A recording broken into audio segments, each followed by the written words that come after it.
tayo muna ay magbabalik-aral sa mga napag-aralan na natin sa pahayag. So marami naman na siguro kayong natutunan simulan natin yung pag-aaral ng pahayag. So isa sa pinaka nalilito ang iba at hindi maunawaan sa bahagi ng Bible ang pahayag. So magsisimula tayo sa pag-aaral muli, balik-aral. Yung mga tanong na para kanino sinulat ang pahayag, sino ang sumulat ng pahayag, bakit sumusulat ang sumulat ng pahayag. So masasagot yan kung para kanino ang sinulat ang pahayag. Sa pahayag, chapter 1, 10 to 11. Sabi diyan, nung araw ng Panginoon at habang nasa ilalim ako ng kapangyarihan ng Espiritu, narinig ko mula sa aking likuran ang isang malakas na tinig na parang tunog ng trumpeta. Sabi niya, isulat mo sa isang aklat ang iyong nakita at ipadala mo ito sa 7 iglesia. So ang sulat ng pahayag ay sinulat ni Juan, yung Apostol Juan, at sinulat ngayon para ipadala sa 7 iglesia na andoon nung panahon niya. Efeso, Smyrna, Pergamo, Thyatira, Sardis, Philadelphia, at Laodicea. Ano yung nilalaman ng sulat? Sabi diyan sa pahayag 1:1, ang nilalaman daw ng sulat ay ito ang pahayag ni Jesucristo na ibinigay ng Diyos sa Kanya at inihayag kay Juan na alipin niya sa pamamagitan ng Kanyang anghel. So galing sa Diyos, ang pahayag ni Kristo, pinadala sa akin para kay Juan. Ano yung mga naisisulat doon? Yung mga bagay na malapit ng maganap. Sa chapter 1 pa lang, sabi yung mga bagay na malapit ng maganap. Na minsan, ang iniisip ng mga nagbabasa ng pahayag, magaganap iyan ngayon. Pero 2,000 years ago pa na isulat ang pahayag. Di ba? Kung malapit ng maganap, dapat mangyayari yan, malapit ng panahon nila, hindi ngayong panahon natin. So, yan ay isang mahalaga pag nag-aaral ng Biblia. Malaman mo sinong sumulat, bakit sinulat, para kanino sinusulat, anong kalagayan ng sumusulat. So dito, sabi rin sa verse 3, pinagpala ang bumabasa ng aklat na ito. Ang nakikinig sa propesya nito at tumutupad sa nasusulat nito sa verse 3.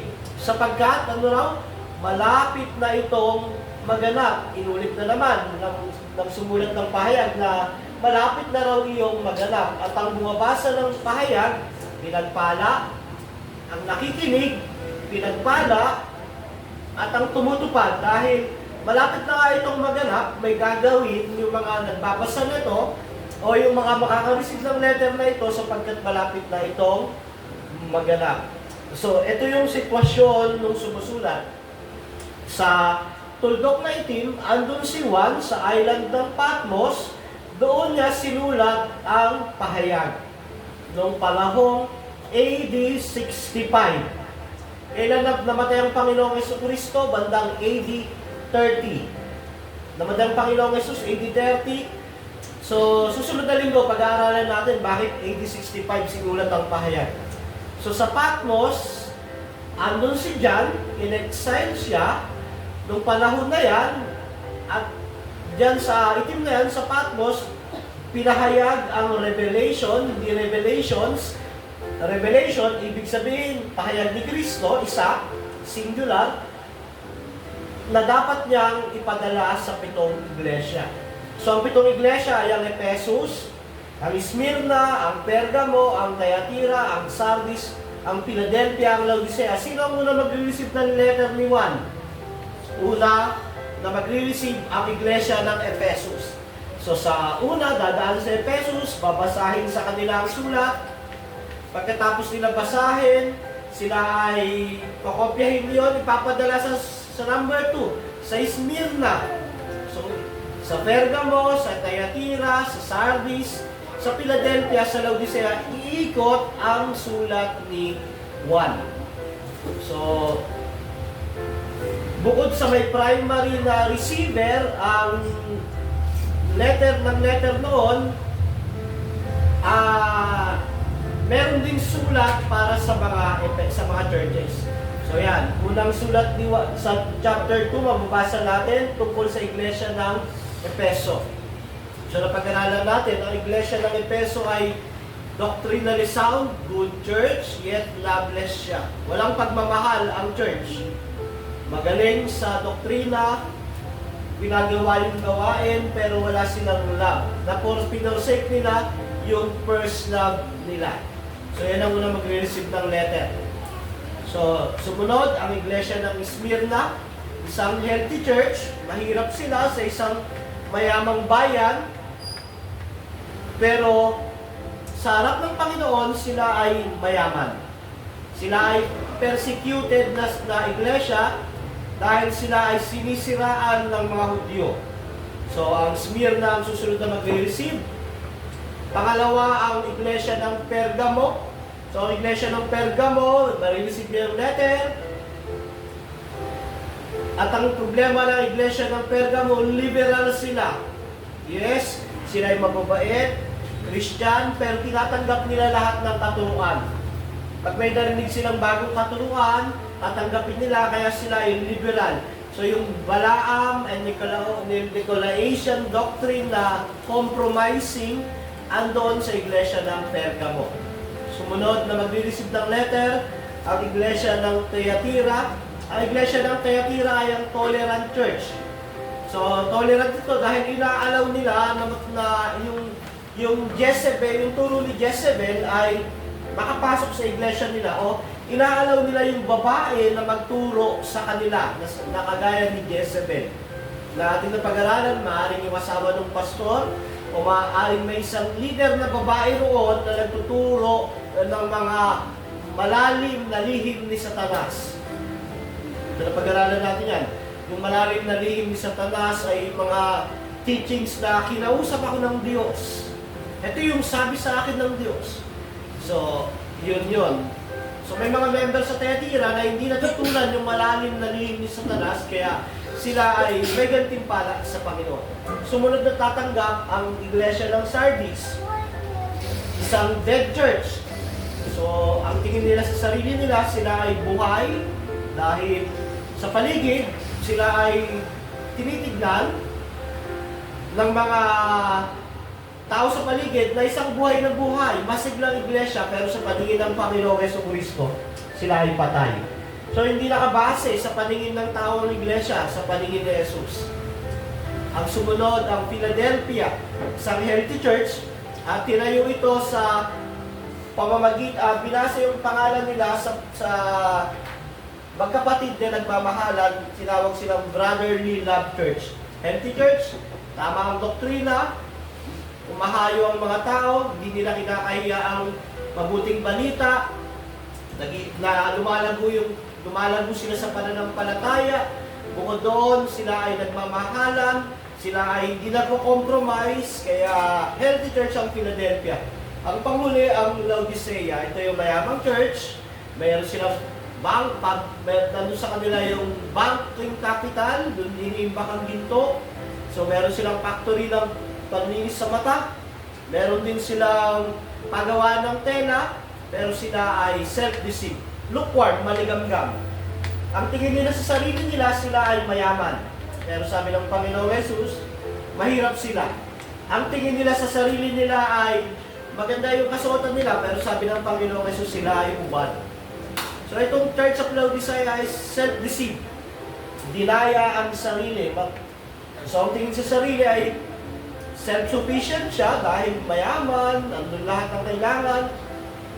At nagkaroon nga ng lindol nung panahon sa lugar ng Laodicea, hindi sila humingi ng tulong kahit sa empire noon para ipatayo ang kanilang bayan dahil mayaman sila. Pero sa paningin ng Panginoon Jesus, sila ay maliganggang. Kagaya ng tubig na iniinom nila na nanggagaling sa Hierapolis at Colossae, na pag yung tubig, mainit, pag nag-travel, papunta ng Laodicea, maligam-gam na. Yung tubig sa Colossae, malamig. Pagdating ng Laodicea, maligam-gam na. Kagaya ng mga member ng church ng Laodicea, maligam-gam. So dito sa mga iglesia nito, merong review ang Panginoon maliban lang dun sa dalawang church na healthy church. Yung Smyrna at Philadelphia. So pagkatapos ipahayag ng anghel Tandaan natin, vision ito ni Juan, araw ng Lord's Day, araw pag ng linggo na sumasamba siya.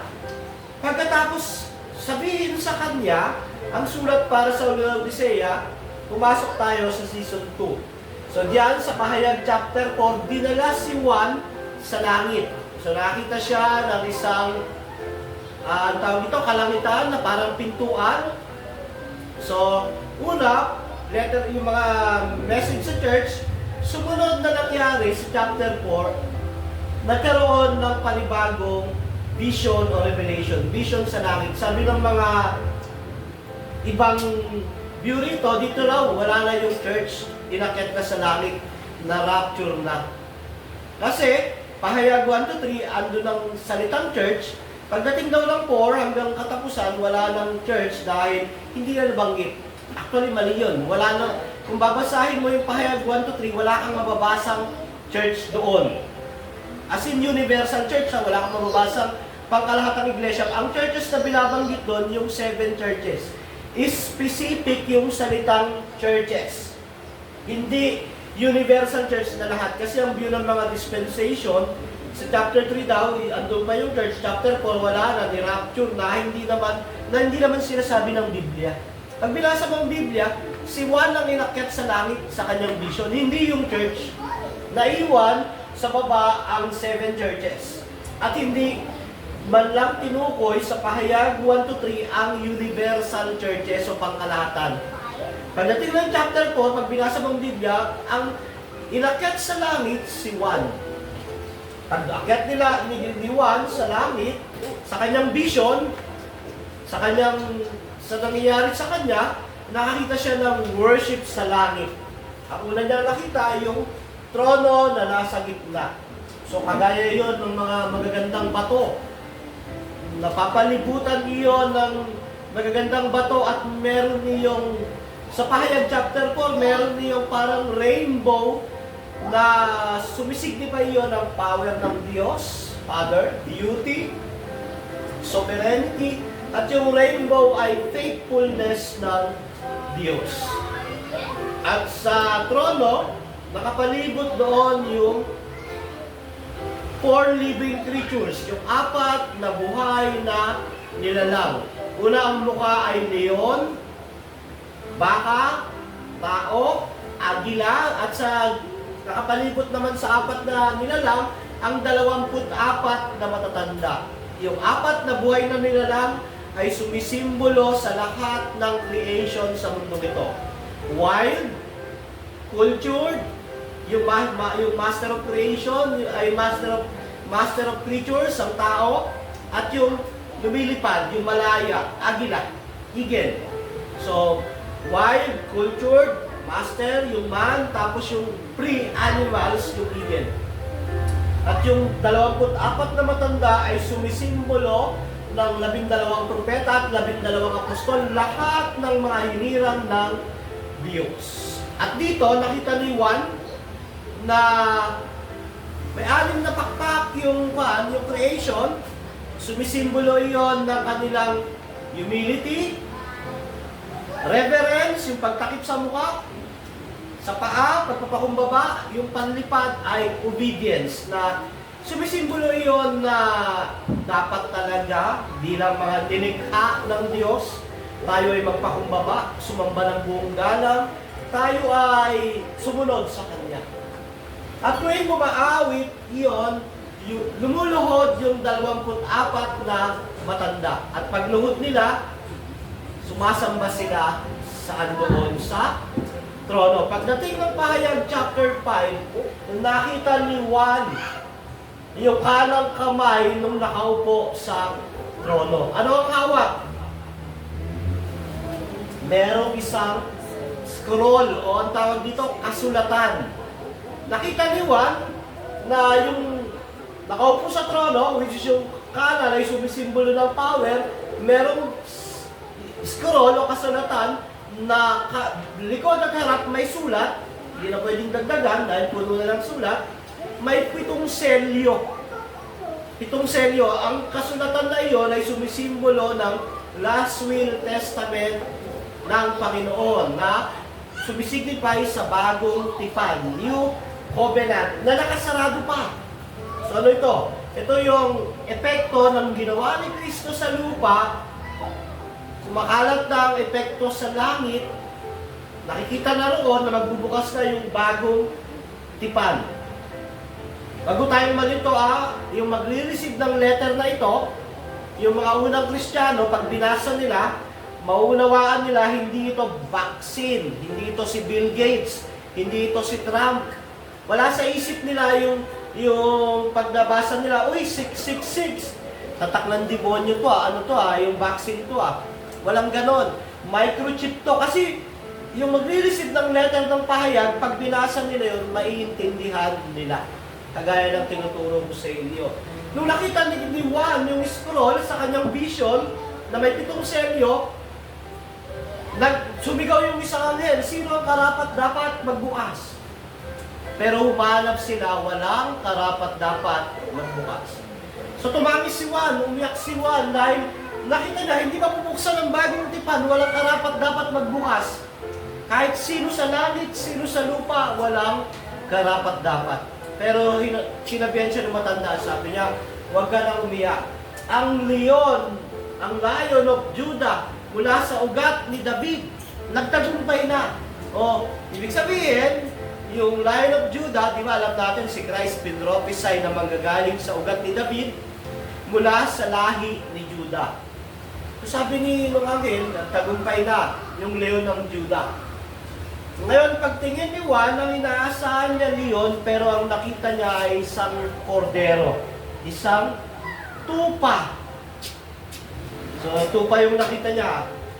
Tupa na parang pinatay, di ba? Sabi nga ni Juan, si Jesus, ang kordero ng Diyos na nag-aalis ng kasalanan ng sanlibutan. So, nung nakita niya yung tupa, yung kordero, may 7 sungay, may 7 mata na espiritu ng Diyos. Sumisimbolo ang 7 sungay nung kapangyarihan ng Panginoong Jesucristo mo. Basa natin sa Joshua, nung sasakupin ng mga Israelita ang Wall of Jericho, ang gamit nila ay yung 7 sungay, ihipan niyon na trompeta. Paghipan nun, magigiba yung Wall of Jericho.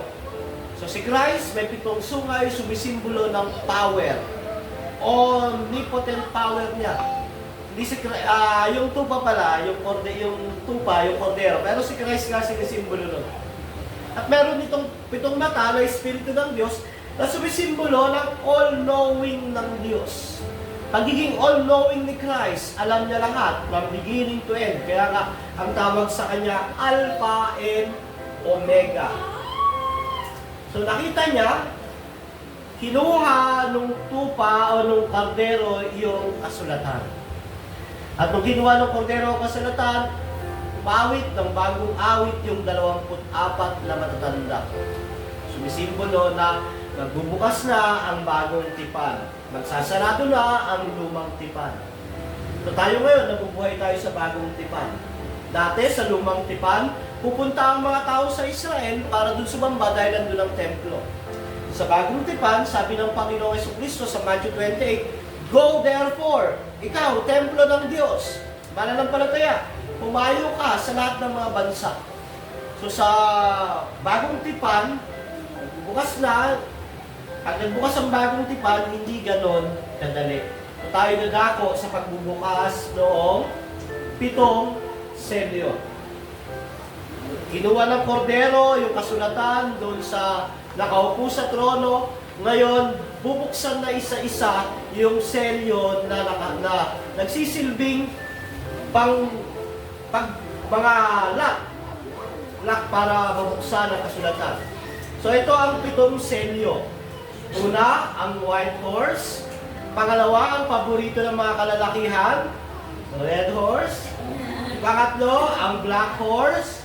Pang-4, ang pale horse. Pang-6, 5 selyo, yung mga kaluluwa na umiiyak. Pang-6, yung buwan, yung mga lindo, yung magkakaroon ng lindol, ang buwan, ang bituin, ang araw babagsak. At pang-7, magkakaroon ng katahimikan sa langit. Samahan niyo ako sa Pahayag chapter 6, 1 to 17. Ang mabubuksan lang natin ay ang 5 selyo. So ito na ang pinakahihintay ng lahat, ang pagbubukas ng selyo ng kordero. So ang kasulatan ay Last Will Testament. So bubuksan lang ito. Kailan ba binubuksan ang Last Will Testament? Pagpatay na yung may gawa. Ngayon, pinahusak si Kristo sa krus, kaya yung kordero ay parang pinatay na. Ibig sabihin, namatay na si Kristo, pwede nang buksan yung kasulatan o yung bagong tipan. Ngayon, sino ang magbubukas? Yung nabuhay ding muli na Kristo. Kasi siya lang ang may karapatan at pwedeng magbukas. So, nakita ko, inalis ng kordero ang unang 7 selyo. Bakit hindi leon? Hindi yung leon ang nagbukas, yung kordero ang nagbukas. Una, dahil ang namatay ang Panginoong Jesucristo, ginawa niya yung trabaho ng kordero ng alay. Sabi niya, at narinig ko, sinabi ng isa sa 4 na buhay na nilalang sa tinig na sinlakas ng kulog, halika! At nakita ko ang isang kabayong puti na ang nakasakay ay may hawak na pana. Binigyan siya ng korona at siya'y umalis upang patuloy na manako. Nang alisin ng kordero ang pangalawang selyo, narinig kong sinabi ng buhay na nilalang, halika! Isa namang kabayong pula ang lumitaw na ang nakasakay ay binigyan ng kapangyarihang magpasimula ng digmaan sa lupa upang magpataya ng mga tao. Binigyan siya ng isang malaking taba. Sa 5, nang alisin ng kordero ang pangatlong selyo, narinig kong sinabi ng pangatlong buhay na nilalang, halika! Sa kabayong itim ang nakita ko at may hawak na timbangan na ang nakasakay dito. May narinig akong parang isang tinig na nagmumula sa kinaroroonan ng 4 na buhay na nilalang at na nagsabi, isang takal na trigo lamang ang mabibili ng sahod sa magapong trabaho at 3 takal na harina lamang ang mabibili sa ganun ding halaga. Ngunit, wag mong pinsalain ang langis ng uluybo at ang alak. Nang alisin ang kordero ang pang-4 na selyo, narinig kong sinabi ng pang-4 na buhay na nilalang, halika! Isang kabayong maputla ang nakita ko at ang pangalan ng nakasakay dito ay kamatayan. Nakasunod sa kanya ang daigdig ng mga patay. Ibinigay sa mga ito ang kapangyarihan sa ika-4 na bahagi ng lupa upang pumatay sa pamamagitan ng digmaan, taggutom, salot at mababangis na hayop sa lupa. Nakalisin ng kordero ang 5 selyo. Nakita ko sa ilalim ng dambana ang mga kaluluwa ng mga pinatay dahil sa salita ng Diyos at dahil sa pagpapatotoo nila rito. Sumigaw sila ng malakas, O Panginoong makapangyarihan, banal at tapat, gaano pa katagal bago ninyo hatulan at parusahan ang mga tao sa daigdig na pumatay sa amin? Binigyan ng puting kasuotan ng bawat isa sa kanila at sinabi sa kanilang magpahinga ng konti pang panahon hanggang sa mabubuo ang bilang ng kanilang mga kapatid at kapwa ang mga lingkod na papatayin din tulad nila. Verse 12, nang alisin ng kordero ang pang-6 na selyo, doon lang tayo sa chapter 11 lang. Sabi diyan, binigyan ng puting kasuotan ng bawat isa sa kanila at sinabi sa kanilang magpahinga ng kaunti pang panahon hanggang mabuo ang bilang ng kanilang mga kapatid at kapwa mga lingkod na papatayin din tulad nila. Dito makikita natin na kinuha ng kordero ang kasulatan, binuksan niya ang unang selyo, ang lumabas ay puting kabayo na may hawak na pana at binigyan ng korona para manako. At sumunod, yung pulang kabayo naman na may espada na nagsimula ng digmaan, binigyan siya ng isang malaking taba. Naku, bulan. Pangatlo naman, ang itim na kabayo na may timbangan at biglang isang takal na trigo lang ang bibili ng sahod. Pang-4, yung maputlang kabayo na ang pangalan ay kamatayan, nakasunod sa kanyang daigdig ng kamatayan. Pang-5, hindi na kabayo ang lumabas, napunta na sa langit. So, yung mga kabayo nakita sa lupa, yung panglima sa langit, nandun yung mga kaluluwa ng pinatay dahil sa salita ng Diyos. Dito, makikita natin na pagbukas ng selyo o pagpasok ng bagong tipan, may mga pangyayari na hindi kaaya-aya, hindi madali ang pagsisimula ng bagong tipan. Sa pagsisimula ng bagong tipan, kailangan magtapos ang lumang tipan. Kailangan matigil na ang mga ginagawang sakripisyo sa templo na galing pa sa lumang tipan. At bukod doon, kailangan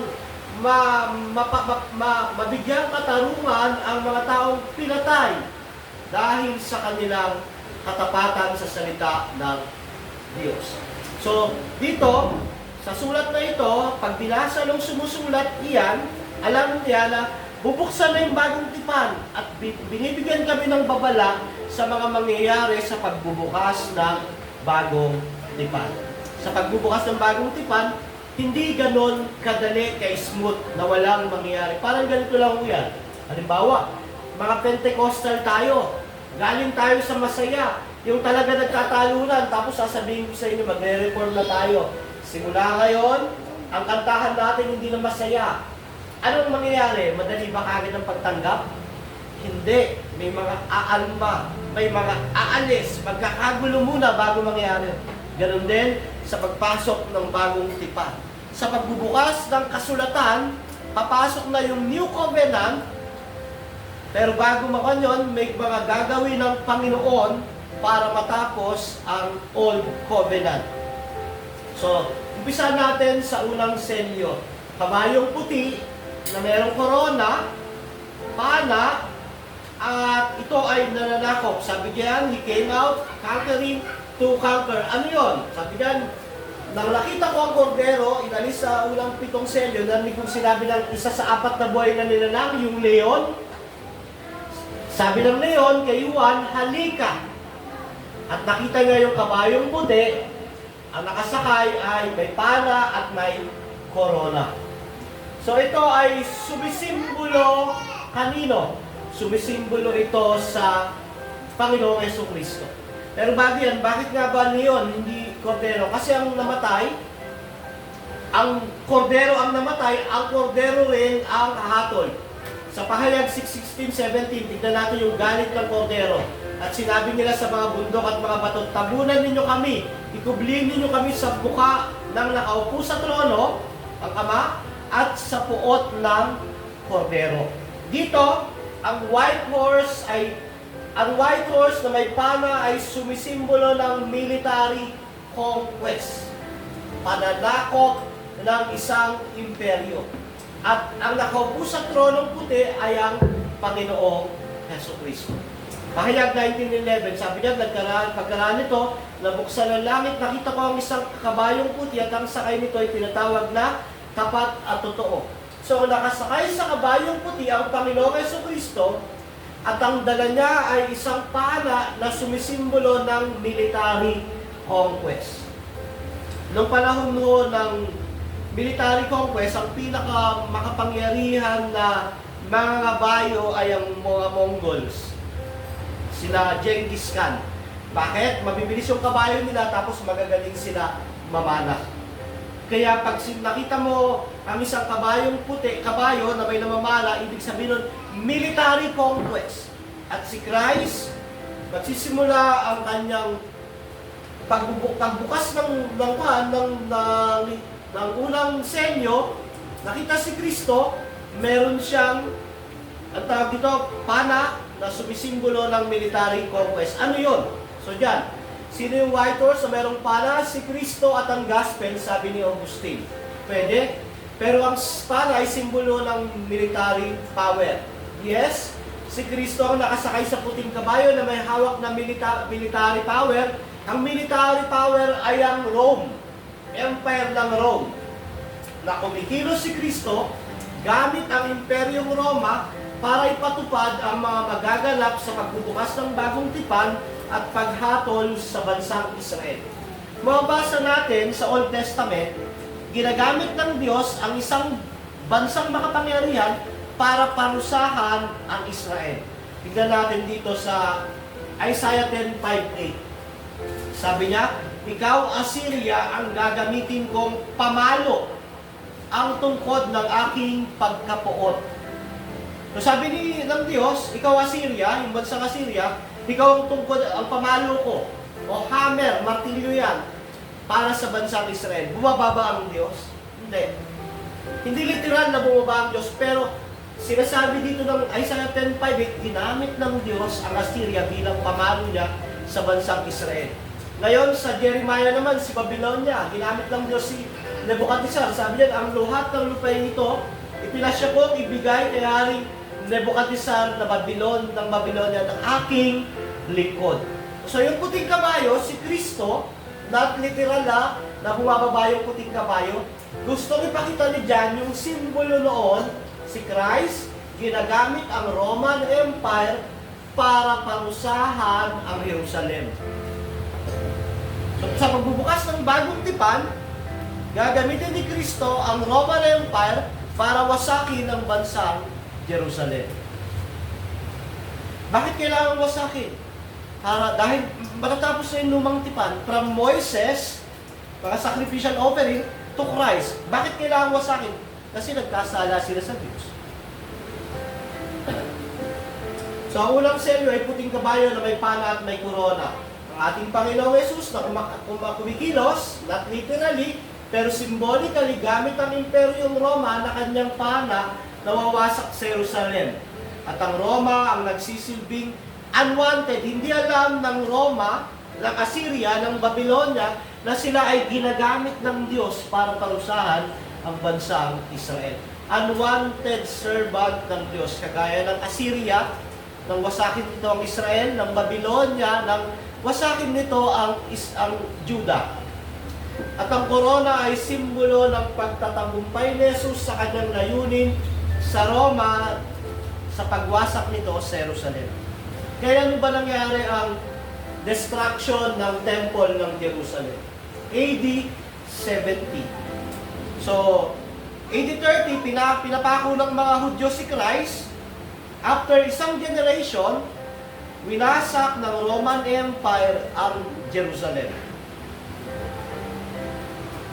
So, yung pangalawa, ayan, yung pangalawa, pagbukas niya ng ikalawang selyo. Hindi ba yan? Pagbukas niya ng ikalawang selyo ay ang pulang kabayo na may espada. So, sabi niya, nangalisin ng kordero ang pangalawang selyo, narinig ko ang sinabi ng pangalawang buhay na nilalang. O yung, ano yung pangalawang buhay na nilalang? Baka. Sabi niya, halika, ganun din. Isa namang kabayong pulang lumitaw na nakasakay ay binigyan ng kapangyarihang magpasimula ng digmaan sa lupa. Upang magpatay ng mga tao, binigyan siya ng isang malaking tabak. Yung red horse ay pagsisimula ng digmaan. So AD 64 to 70, nagsimula ang Jewish-Roman Wars. Pero bago po yun, 20 years pa, nagkakainitan na ang Romans at ang Jews. Nagkaroon nga ng Maccabean Revolt. Nagkaroon na ng Maccabean Revolt. Pero dito talagang nagalit na si Nero, kaya ang ginawa niya, pinapunta niya yung kanyang General Vespasian. At si General Vespasian, ang ginawa nila, pinalibutan nila yung Jerusalem. Kaya ito, pinropesiya na ng Panginoong Jesus sa Matthew 24 verse 6. So ito, pag binabasa, ng unang nagbabasa, alam nila yung mangyayari. So ang red horse, binababalaan ng mga unang mambabasa sa mga malalalapit na mangyayari. So pagbasa nila yon, magkakaroon ng digmaan. At ito ang palatandaan. So yung mga believer ni Christ, nakarinig sa turo ni Kristo, alam nila yung Matthew 24 verse 6. Sabi niya, makakarinig kayo ng mga labanan, makakabalita kayo ng digmaan sa iba't ibang dako. Ngunit huwag kayong mabahala dahil talagang mangyayari ang mga yon. Bagamat hindi pa yon ang katapusan ng mundo. Dito lang kayo sa Matthew 24 ay ang katapusan ng mundo, hindi yan tumutukoy sa end of. Ang pag sinabing katapusan ng mundo noon, yung Roman world. Yung mundo na alam nila ngayon, hindi sa mundo na alam natin ngayon. So ang pula ay pagsisimula ng digmaan. So sa Matthew 10:34-37, sabi ng Panginoong Jesucristo, huwag niyong isipin na parito ako pang magdala ng kapayapaan sa lupa. So nung dumating si Christ, sinabi niya sa mga tao ron, hindi ako napunta para magdala ng kapayapaan, kundi para i-divide. Yung mga anak na sasampalataya sa akin, kakalabanin ng mga ama ng mga Hudyo. Yan, naparito ako pang magdala ng taba, hindi kapayapaan. Naparito ako pang paglabanin ng anak na lalaki at ang kanyang ama, ang anak ng babae at kanyang ina. At ang magiging kaaway ng isang tao ay kanya rin mismo mga kasambahan. Nung panahon ho na na-convert ang mga Hudyo sa Kristyanismo, tinatakwil sila ng bayan nila, ng pamilya nila. At itong letter na ito, pag nabasa nila ito, maaalala nila yung sulat sa Matthew. So dito, makikita natin sa Lucas 21. So ang ginawa ni Vespasian, pinalibutan nila yung templo ng Jerusalem, AD 68. Ganyan. So ngayon, sa Lucas 21, yung Christ, sabi niya, kapag nakita ninyo, napapalibutan na ng mga hukbuhang Jerusalem, tandaan ninyo, malapit na ang pagkawasak nito. Ang mga nasa Judea ay dapat nang tumakas, papunta sa kabundukan, ang mga nasa bayan ay dapat nang lumabas, ang mga nasa bukid ay huwag nang pumasok sapagkat yun ang mga araw ng pagpaparusa bilang katapusan ng mga sinasabi sa kasulatan. So ang ginawa ni Vespasian, nung Jewish-Roman Wars, pinalibutan nila. So nung meron ng mga sundalo sa paligid, yung mga Kristiyano, nagsilayas na kaagad sila sa Jerusalem. Pero pag pinanood nyo yung Jewish-Roman War, yung unang labanan, talo ang mga Romano. Sumugod sila, mataas yung pader, talo sila. Ngayon, sumugod ulit, talo ulit. Kaya ang ginawa nila, pinalibutan nila iyon. Pag pinalibutan nila, walang makakapasok na pagkain, walang makakapasok na tubig. Yung mga tao doon, magkakaroon ng taggutom. Ngayon, yung mga tumatakas, ang ginagawa ng mga Roman doon, ipinapako sa krus. So maganda ho, mabasa nyo yung Jewish Wars ni Flavius Josephus. O kung meron kayong panoorin nyo, malalaman nyo roon na yun yung nangyari nung AD 70 sa destruction ng temple. At yung nangyari na yun ang pinopropesiyan ni Juan na malapit ng maganap. So yung mga Kristiyano noon, pag nabasa nila yung Revelation, alam nila ito yung mangyayari, kaya maaalala nila yung sinabi ni Christ, meron makapag-iingat sila, mababala nila.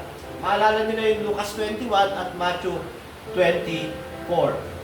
So ito yung sinabi nung nakasaksi noon, si Flavius Josephus, na isa siyang historian ng Roman. So sabi niya, so that the disorder in all Syria were terrible. Dahil daw dun sa pagkakagulo na yun, sa loob ng Jerusalem at paligid, every city was divided into two armies, encamped one against another. So hindi ko mabasahin, napakahaba. Sa 465, sabi niya, it was common then to see cities filled with dead body, still lying unburied. Alam niyo yung digmaan na, nagkaroon ng digmaan, baka sasakupin na ng Roman Empire ang Jerusalem, wawasakin na nila, pero natalo ang Roman Empire, yun nga lang, dahil ginawa doon, pinalibutan, walang pumapasok na pagkain, nagkakaroon ng self-preservation. Halimbawa kami, mga taga-Bulacan kami. Ito, taga-Nueva Ecija. Yung magkakampo kami nito, yung pagkain namin para sa amin. Yung pagkain namin para sa amin. Ngayon, pag naubusan kami, nanakawan namin yung libangkan. So sila nagpapatayan doon sa loob, ayon kay Flavius Josephus. So yan yun, yung Siege of Jerusalem. So digmaan, gera. Maraming namatay sa gera na ito. So dahil doon, anong epekto? Nung pinalibutan, magkakaroon ng taggutom. So binuksan yung ikatlong selyo. Nang alisin ng kordero ang pangatlong selyo, narinig ko ang sinabi ng pangatlong buhay na nila. Isang kabayong itim nakita ko, may hawak na timbangan. Ang nakasakay dito, may narinig ako parang isang tinig na nagmumula sa kinarorora ng 4 na buhay na nilalang. Nagsabi, isang takal ng trigo lamang ang mabibili ng sahod. Una, nagmahal ang mga bilihin sa loob. Siyempre, nung wala nang mabili, nagkaroon na ng taggutom. Ang black horse ay simbolo ng taggutom. So, ang black horse ay simbolo ng taggutom dahil sa digmaan. Hindi ito natural na taggutom. Artificial. Bakit? Bakit nga ba nagkaroon ng artificial na taggutom noon? Kasi wala makalabas, wala makapasok na mga kwan. Umaasa lang sila doon sa loob ng Jerusalem. Napapalibutan sila ng buong ng mga sundalo ng Roman Empire. So, ang tendency, sabi diyan, sila ay magugutom. So, pag sinabing black, ang ibig sabihin nila ay kagutom. Sadyang, yung payat na payat, alam niyo yung payat na payat, gano'n na sinisimbolo yan sa Job 30:30. Ang balat ko'y nangingitim, natutuklap, sagad ng buto, itong aking laglag. Yan yung nagdaramdaman na nagugutom. Sa Palaghoy 4:8, ngayon mukha nila ay singitim ng alkitran. Yung tao na walang makain, alam niyo yun, pag pumayat, di ba nangingitim? Yan yung sumisimbolo noon. So dito, makikita natin yung propesiya ni Ezekiel sa 4:9-10. Sabi diyan, ngayon, kumuha ka ng trigo, sebeada, bitsuelas, lentil, batag, espata. Paghaluhaluin mo itong sa isang sisidlan at lutuin ito, kakain mo sa loob ng 390 na araw habang ikaw ay nakahigang patagilid sa kaliwa. Sabi ng commentary niya, this signifies the famine o yung taggutom and hardship that the people of Israel will experience during the siege of Jerusalem. Yun daw sinasabi ni Ezekiel na yan ay propesiya na mararanasan ng mga tao sa loob ng Jerusalem sa Jewish and Romans war. So, pagdating sa dulo, sabi niya, ngunit huwag mong pinsalain ang langis ng olibo at ang alak. Dahil artificial lang na tagutom ito, sa labas, yung mga sundalo, marami silang langis at alak. Kasi ang langis po ng olibo, ginagamit yan sa pagluluto noon. So hindi na pinsala yung langis at olibo, yun lamang nasa loob ng Jerusalem ang nakaranas ng taggutom, pero yung mga nasa labas, sagana sila sa olibo at alak. Na yun ang kailangan noon para sa pagkain. So ang mga nasa labas ng Jerusalem ay sagana sa alak at langis ng olibo na pangunahing pangangailangan ng panahon nila dahil ang taggutom ng panahon na yun ay resulta lamang ng digmaan ng palibutan ni General Titus sa Jerusalem at putulin ng lahat ng labas at pasok ng mga pangangailangan ng mga Hudyo. So pagbubukas ng 3 selyo, taggutom ang mararanasan ng bansang ay ng Jerusalem. Una, Roman Empire, yung pala na ginagamit ni Christ. Pangalawa, magkakaroon ng digmaan. Pangatlo, taggutom. Pangapat, kamatayan. So, dito, nangalisin ng kordero yung pangapat na selyo, narinig ko ang pangapat na buhay nilalang. Sa kabayong maputla ang nakita ko at ang pangalan nito ay nakasakat dito ay kamatayan. Nakasunod sa kanyang daigdig ng mga patay. Binigay sa mga ito ang kapangyarihan sa ika-4 na bahagi ng lupa upang pumatay sa pamamagitan ng digmaan. Yun yung pulang kabayo. Taggutom. Sunod nun, dahil walang makain, dahil walang salot, at mababangis na hayop sa lupa. Which is, yun yung naging gawa ng tao dahil sa nararanasan nilang taggutom noon. So, ang white horse at pana ay si Kristo, inumpisahan ang pagsasakutuparan ng kanyang hatol sa Israel gamit ang Imperyong Roma. Ang red horse at espada ay panimula ng digmaan. Ang black horse at timbangan ay artificial na taggutom. Ang pale horse ay sakit o salot, kamatayan sa pamamagitan ng digmaan, taggutom, sakit, at isang barbaric way. Sabi nga ni Josephus noon, sa binasa ko, kung makikita mo raw yung kalagayan ng Jerusalem noon, dahil walang makain, yung mga nanay kinakain yung anak. Ngayon, pag meron yung mga sundalo, dahil nakikipagdigma sila, walang makain, kinukuha lahat nila ang pagkain.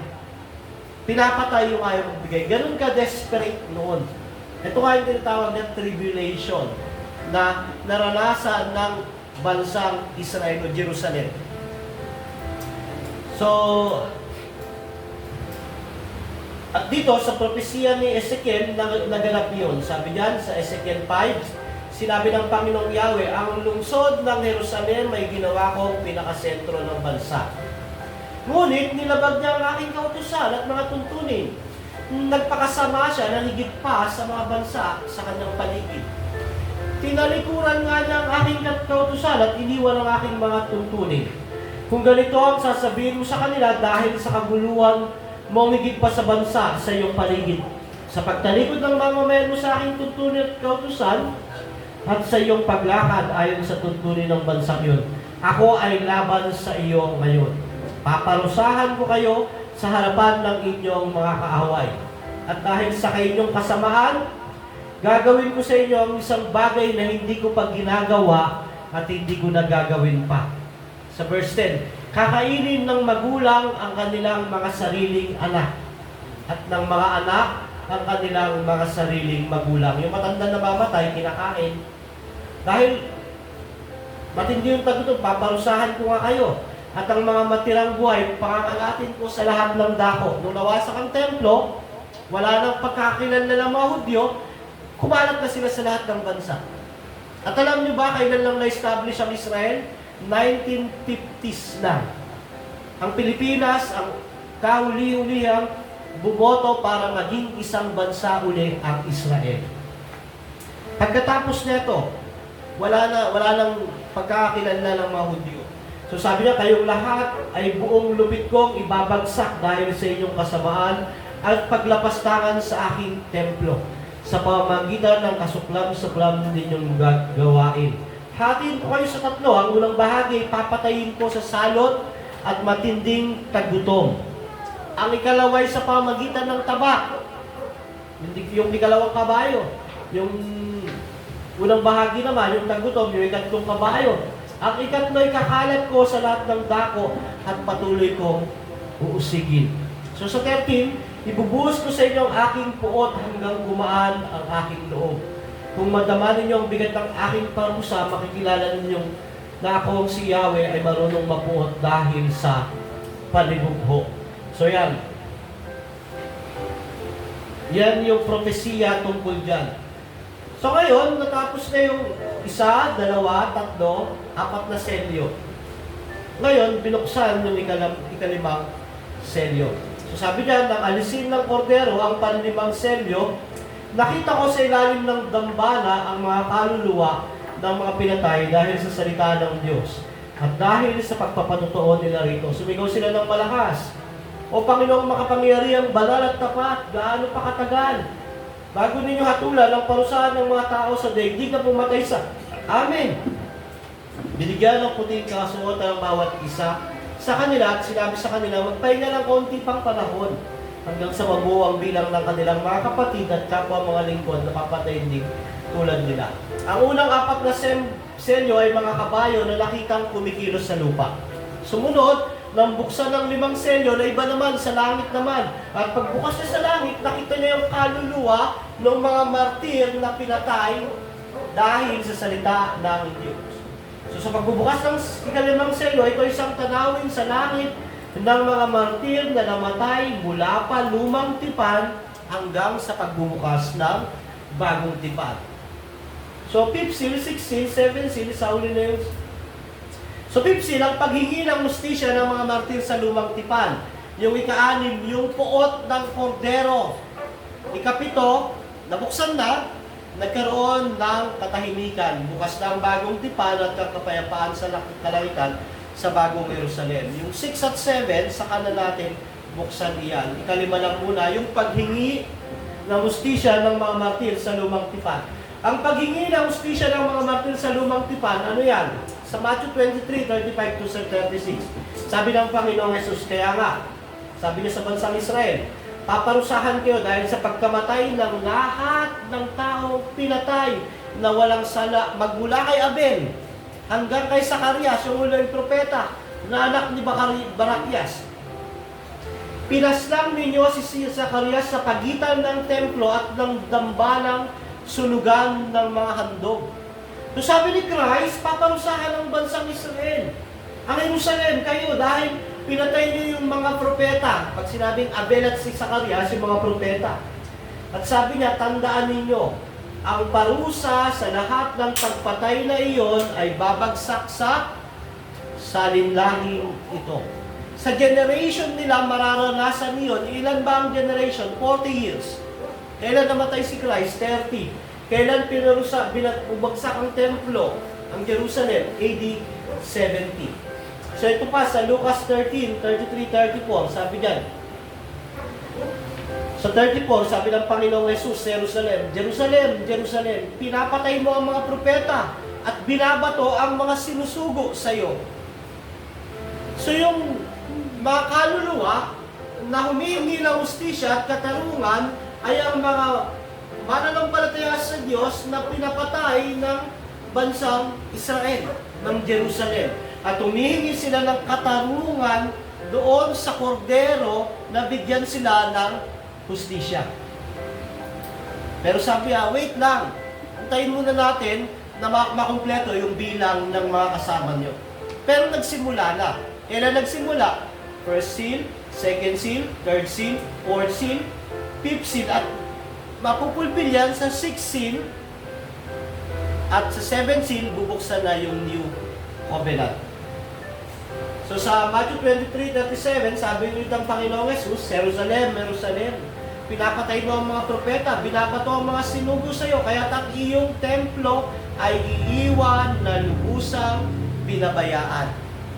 Sa 35 niyan, bago mag-37, kaya nga paparusahan ko kayo dahil sa pagkamatay ng taong pinatay na walang sala. Magmula kay Abel hanggang kay Zacarias.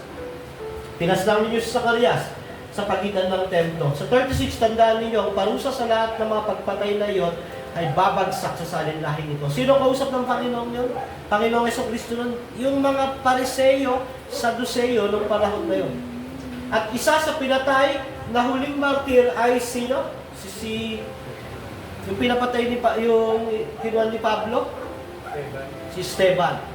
So si Esteban, sabi ni Esteban sa Gawa 7:51 to 53, napakatigas ng ulo ninyo. Kausap na yung mga Hudyo. Ang mga puso at tainga ninyo ay parang mga pagano. Kung ano ang ginawa ng inyong mga ninuno, yun din ang ginagawa ninyo ngayon. Mga ninuno na mga Pariseo, pinapatay ang mga propeta. Lagi ninyong nilalabanan ng Espiritu Santo. Sa 52, sinong propeta ang hindi inusig ng inyong mga ninuno? Pinatay nila ang mga nagpapahayag tungkol sa pagparito ng matuwid na lingkod na inyo namang ipinagkanulo at pinapatay. Sino nagkanulo kay Kristo? Sino nagpapatay kay Kristo? Ang mga Hudyo. Sabi pa ni Esteban, tumanggap kayo ng kautusang binigay ng Diyos sa pamamagitan ng anghel, ngunit hindi naman ninyo ito sinunod. So yun ang karakter ng mga Hudyo, self-righteous sila. Kaya nga sa Roma, di ba? Sa Roma, nasa kanila lahat ng privilege. Pero akala nila yun ang dahilan para maligtas sila.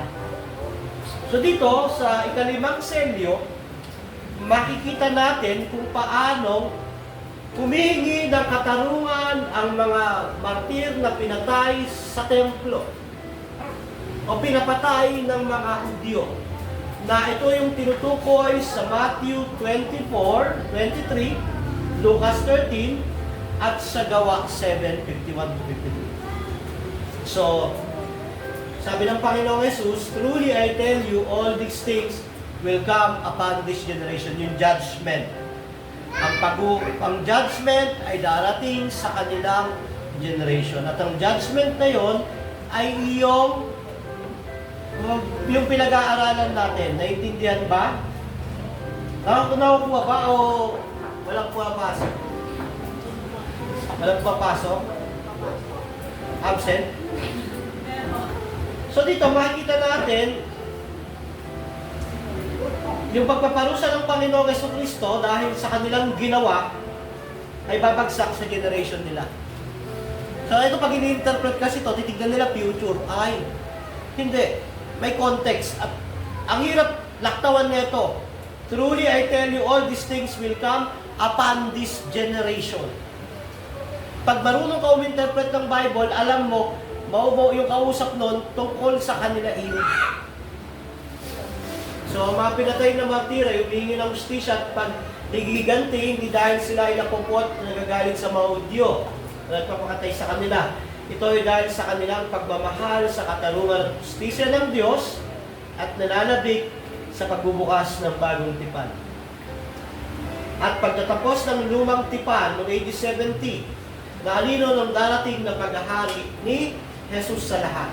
So pag nabuksan na yung bagong tipan, sa Old Testament, ang naghahari ay si Satan sa mundong iyon at didisip niya yung mga nation, pero pagbukas ng bagong tipan, sabi ng pahayag 11:15, ito na yung kapitong selyo pero hindi pa natin tatalakay, bibigyan ko lang kayo ng pakagat. Sabi niya, pagkatapos, sinipa ng ikapitong selyo, bukas na yung scroll, ang kanyang trumpeta at sa langit ay mga malakas na tinig nagsabi, ang paghahari sa sanlibutan ay paghahari na ngayon ng ating Panginoon at ng kanyang Kristo.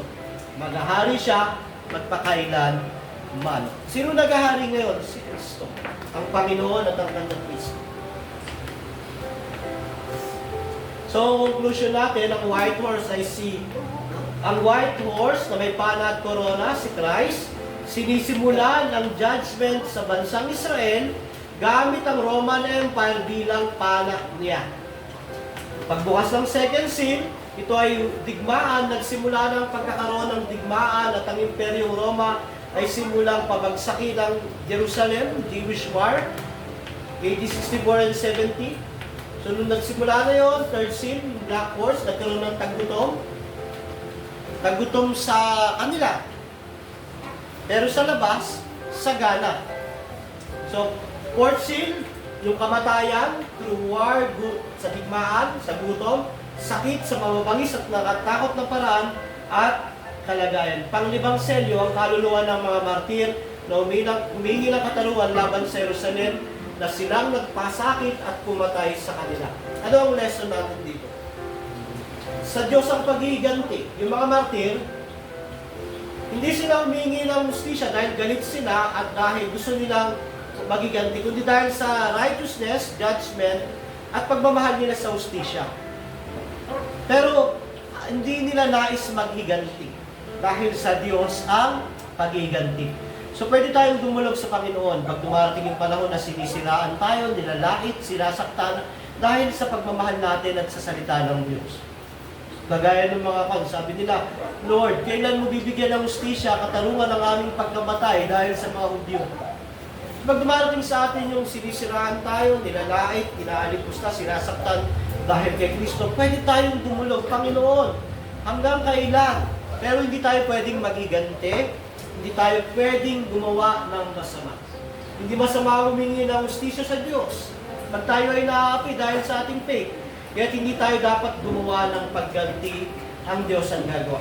So pagbukas ng 5 selyo, nagsimula na ang paghiganti ng Diyos o ng Panginoong Jesucristo sa mga taong pumatay sa mga propeta, pumatay sa Kanya at nagpapako sa Kanya. Which is, pagdating ng ika-6 na selyo ay, ayan na, yung pinakatalagang puot ng kordero. Pagdating ng 7 selyo, nabuksan na, si Kristo na ang naghari. Pagbubukas ng New Covenant, yung tinatawag natin, Christ is reigning already, but not yet. Already reigning sa Kanyang church. Yun lang, may tanong. Naintindihan ba? Kung maganda, mapanood niyo yung documentary ng AD 70, Jewish War. So, history po yun, na yung prophecy ay natupad na noong panahon ng AD 70. Kaya yung mga tao na bumabasa noon, pag nandun sila sa Jerusalem, nakita nila, napapalibutan ng mga tatakas na sila. At base nga po sa history, walang Kristiyano namatay noong AD 70. Ang namatay ay mga Hudyo.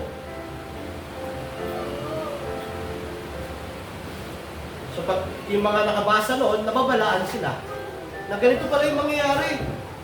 Na dahil ganito yung mangyayari, ito gagawin ko. Kaya sabi, pinagpala, ang nakikinig, nagpapasa, at tumutupad ng sulat na ito sapagkat malapit na itong maganap. karagdagan ng susugal.